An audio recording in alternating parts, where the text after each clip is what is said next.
El miedo, una inexplicable sensación que recorre todo nuestro cuerpo, como un velo negro posándose sobre nosotros, haciéndonos por completo olvidar todo destello de luz.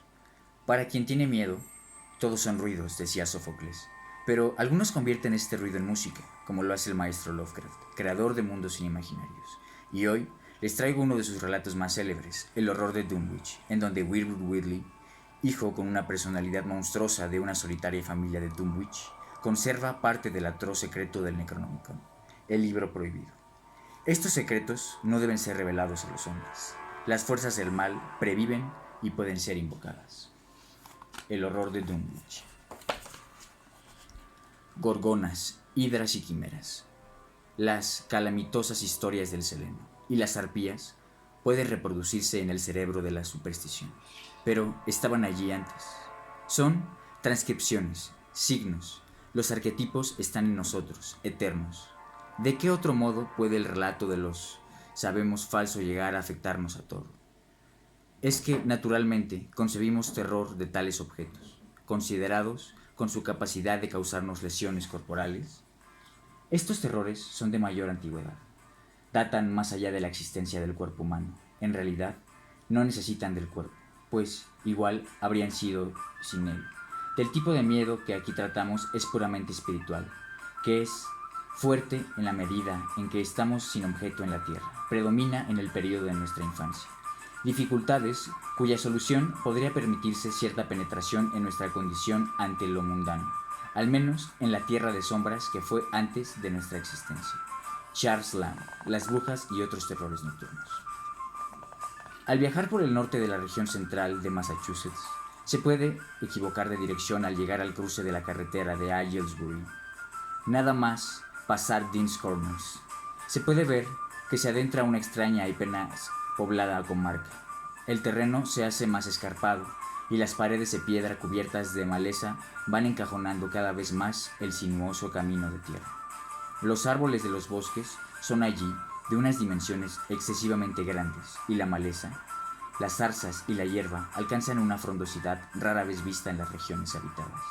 Por el contrario, los campos cultivados son muy escasos y árduos, mientras que las pocas casas diseminadas a lo largo del camino presentan un sorprendente aspecto uniforme de decrepitud, suciedad y ruina.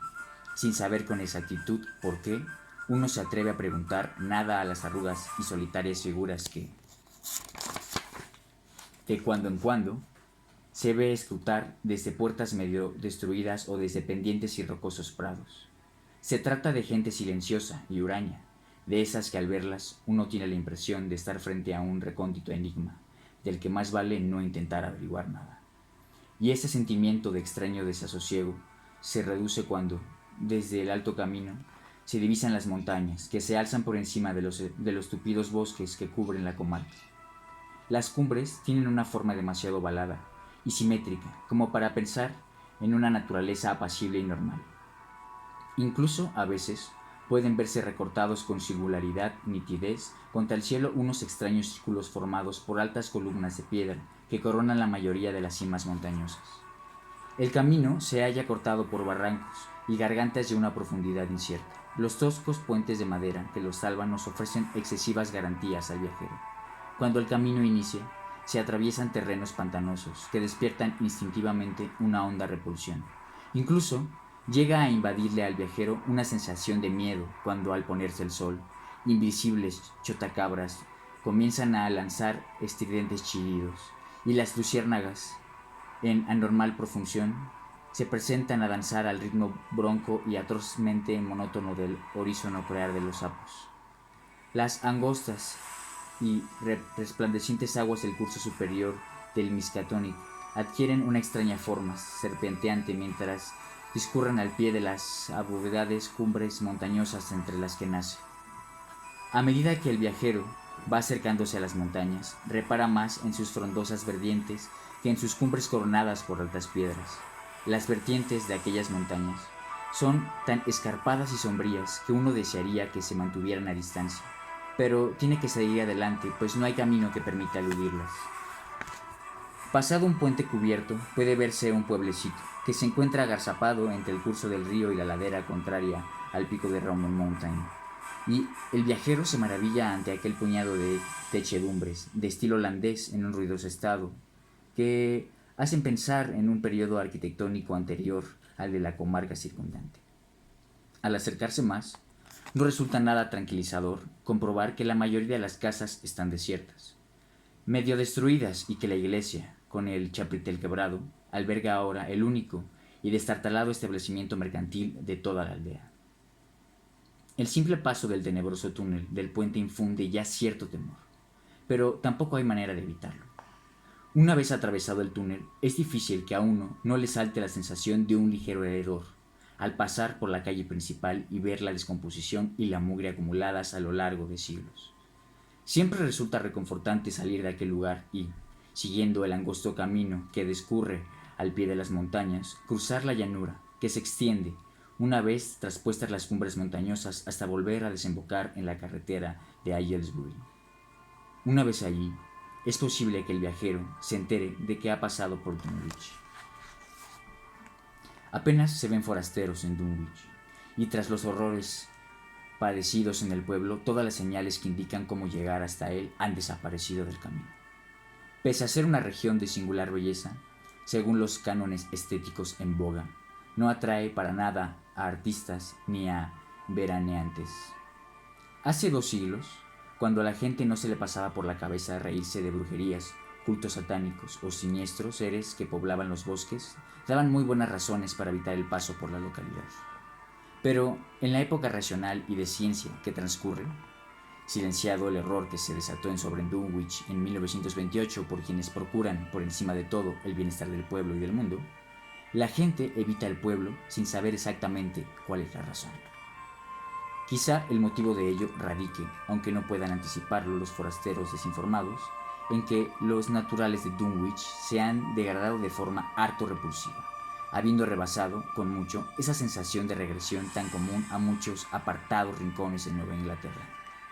Los vecinos de Dunwich han llegado a construir un tipo racial propio, con estigmas físicos y mentales, de degeneración y endogamia bien definidos.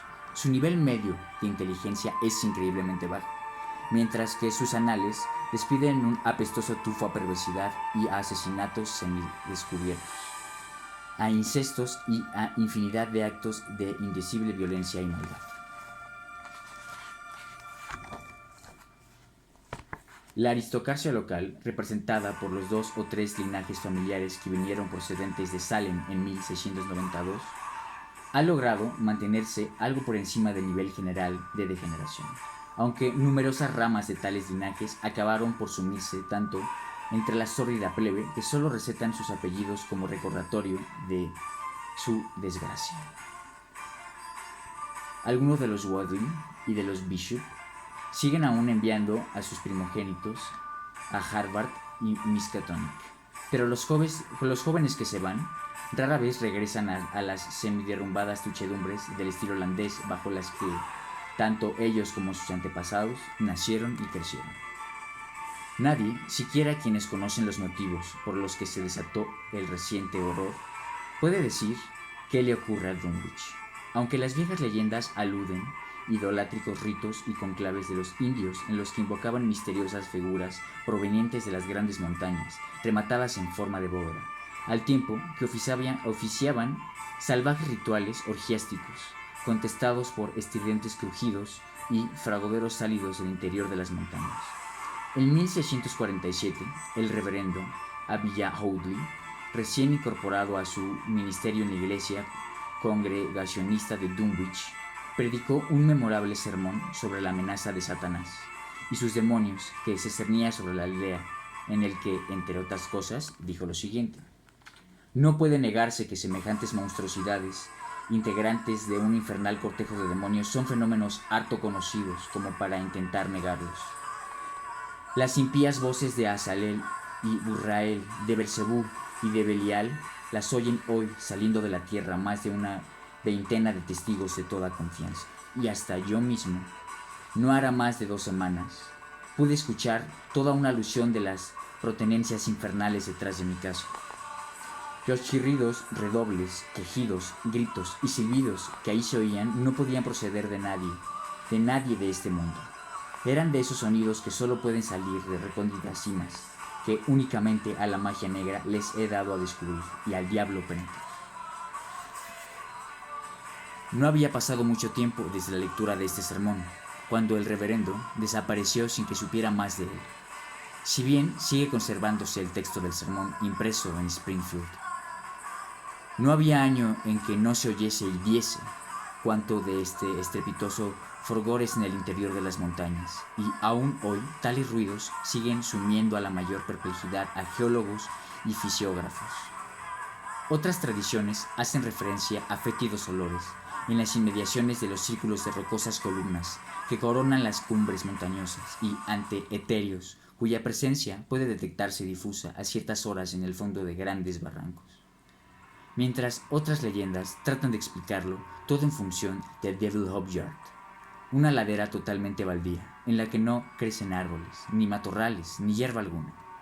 Por si fuera poco, las naturales del lugar tienen un miedo cerval a la algarabía que arma en cálidas noches la legión de chotacabras que puebla la comarca. Afirman que tales pájaros son psicocompos, que están al acecho de las almas de los muertos y que sincronizan al unísono sus pavorosos chirridos con la jadeante respiración del moribundo. Si consiguen atrapar el alma fugitiva en el momento en que ha abandonado el cuerpo, se ponen a revolotear al instante y prorrumpen en diabólicas risotadas, pero si ven frustradas sus intenciones, se sumen poco a poco en el silencio. Claro está que dichas historias ya no se oyen, y no hay quien crea en ellas, pues datan de tiempos muy antiguos. Dunwich es un pueblo increíblemente viejo, mucho más que cualquier otro en 30 millas a la redonda. Al sur aún pueden verse las paredes del sótano y la chimenea de la antiquísima casa de los Bishop, construida con anterioridad a 1600. En tanto que las ruinas del molino que hay en la cascada, construido en 1806, constituyen la pieza arquitectónica más reciente de la localidad. La industria no arraigó en Dunwich y el movimiento fabril del siglo XIX resultó ser de corta duración en la localidad. Con todo, lo más antiguo son las grandes circunferencias de columnas de piedra toscamente labradas que hay en las cumbres montañosas. Pero esta obra se atribuye por lo general más a los indios que a los colonos. Restos de cráneos y huesos humanos hallados en el interior de dichos círculos y en torno a la gran roca en forma de mesa de Saint Hill apoyan la creencia de que tales lugares fueron en otras épocas enterramientos de los indios Pocotumcook, aun cuando numerosos etnólogos, obviando la práctica o posibilidad de tan disparatada teoría, siguen empeñados en creer que se trata de restos caucásicos. Fue en el término municipal de Dunwich, en una granja grande y parcialmente deshabitada, levantada sobre una ladera a 4 millas del pueblo y a una media de la casa más cercana, donde el domingo 2 de febrero de 1913 a las 5 de la mañana nació Wilbur Woodley. La fecha se recuerda porque era el día de la Candelaria, que los vecinos de Dunwich curiosamente observaban bajo otro nombre. Y además por el fragor de los ruidos que se oyen en la montaña y por el alboroto de los perros de la comarca que no cesaron de ladrar toda la noche. También cabe hacer notar, aunque ello tenga menos importancia que la madre de Wilbur, pertenecía a la rama degradada de los Woodley. Era una albina de 35 años de edad, un tanto deforme y sin el menor atractivo, que vivía en compañía de su anciano y medio enloquecido padre, de quien durante su juventud corrieron los más espantosos rumores sobre actos de brujería. Lavinia Woodley no tenía marido conocido, pero siguiendo la costumbre de la comarca no hizo nada para repudiar al niño, y cuanto a la paternidad del recién nacido, la gente pudo, y así lo hizo, recuperar a su gusto. La madre estaba muy orgullosa de aquella criatura de tez morena y facciones de chivo que tanto contrastaba con su enfermizo semblante y sus rosáceos ojos de albino. Y cuentan que se le oyó susurrar multitud de extrañas profecías sobre las extraordinarias facultades de que estaba dotado el niño y el impresionante futuro que le aguardaba. Lavinia era muy capaz de decir tales cosas, pues de siempre había sido una criatura solitaria, a quien encantaba correr por las montañas cuando se saltaban a tronadas tormentas y que gustaba de leer los voluminosos y añejos libros que su padre había heredado tras 2 siglos de existencia de los Weasley. Libros que empezaban a caerse a pedazos de tan viejos y apollidados que estaban. En su vida había ido a la escuela, pero sabía de memoria multitud de fragmentos inconexos de antiguas leyendas populares del viejo Weasley le había enseñado. De siempre habían temido los vecinos de la localidad a la solitaria granja, a causa de la fama del brujo del viejo Weasley, y la inexplicable muerte violenta que sufrió su mujer cuando Lavinia apenas contaba con 12 años. No contribuyó en nada a hacer popular el lugar. Siempre solitaria y aislada en medio de las extrañas influencias, Lavinia gustaba de entregarse a visiones alucinantes y grandiosas, a la vez que a singulares ocupaciones. Su tiempo libre apenas se veía reducido por los cuidados domésticos en una casa en que ni los menores principios de orden y limpieza se observaban desde allí hace tiempo. La noche en que Wilbur nació, pudo oírse un grito espantoso, que retumbó incluso por encima de los ruidos de la montaña y de los ladridos de los perros, pero, que se sepa, ni médico ni comadrona alguna estuvieron presentes en su llegada al mundo. Los vecinos no supieron nada del parto hasta pasada una semana en que el viejo Weasley recorrió en su trineo el nevado camino que separaba su casa de Dunwich y se puso a hablar de forma incoherente al grupo de aldeanos reunidos en la tienda de Osborne. Parecía como si se hubiera producido un cambio en aquel anciano, como si un elemento misterioso y nuevo se hubiese introducido en su omnibulado cerebro, transformándolo de objeto en sujeto de temor. Aunque, a decir verdad, no era persona que se preocupase especialmente por las cuestiones de esa familia. Con todo, mostraba algo de orgullo que últimamente había podido advertirse en su hija, y lo que dijo acerca de la paternidad del recién nacido sería recordado años después por quienes entonces escucharon sus palabras. Me trae sin cuidado lo que piense la gente. Si el hijo de Lavinia se parece a su padre, será bien distinto de cuando pueda esperarse. No hay razones para creer que no hay otra gente que la que se ve por estos aldeanos. Lavinia ha leído y ha visto cosas que la mayoría de ustedes ni siquiera es capaz de imaginar.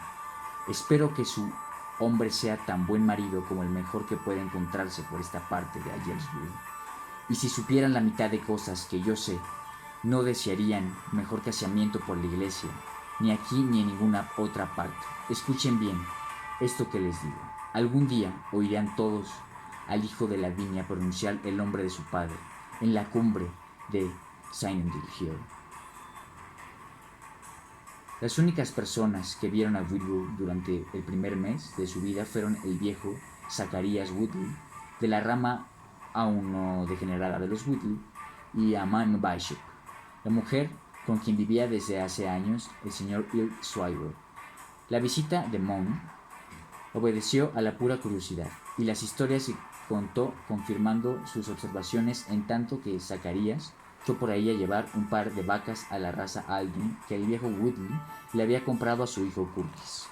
Dicha adquisición marcó el comienzo de una larga serie de compras de ganado vacuno por parte de la familia del pequeño Wilbur, que no finalizaría hasta 1928. Pero en ningún momento dio la impresión de que el destartalado establo de Woodley estuviera lleno de ganado. A ello siguió un periodo en que la curiosidad de ciertos vecinos de Dunwich les llevó a subir las escondidas hasta los pastos y en contar las cabezas de ganado que parecían precariamente en la empinada ladera justo por encima de la vieja granja. Y jamás pudieron contar más de 10 o 12 anémicos y casi extinguidos animales.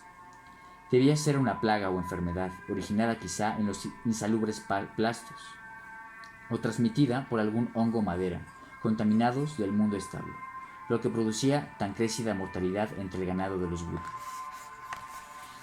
Extrañas heridas o llagas semejantes a incisiones parecían cebarse en las vacas que podían verse paseando por aquellos contornos, y una o dos veces en el curso de los primeros meses de la vida de Wilbur, algunas personas que fueron a visitar a los Whitley creyeron ver llagas similares en la garganta del anciano canoso y sin afeitar, en la de su desaliñada y desengreñada hija Aldina.